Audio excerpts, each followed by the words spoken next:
What's going on, Kingsman? Today I'm going to be showing you how I use beard balm.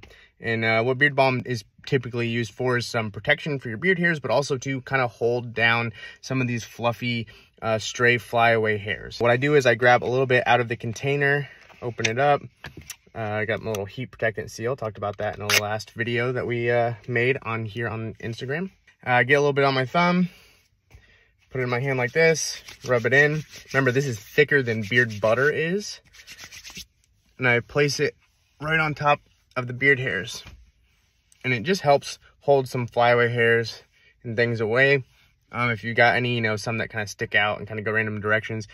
Things like this little mustache hair is sometimes struggles with, so we can use some beard wax for that. But worked out pretty good right there. And then I take my comb. This is actually the Kent pocket one. This is really kind of a mustache comb, right? But this is what I've got because I'm in the car. So I'm going to use this, and I'm going to brush that beard balm just right through like that.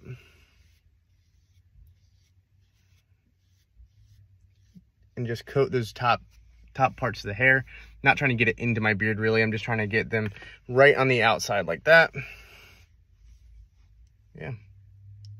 And it feels better already. I feel like it looks better. Yeah, I don't know. Excellent product. Try our beard balm over on our website, Kingsman Premium. See you later.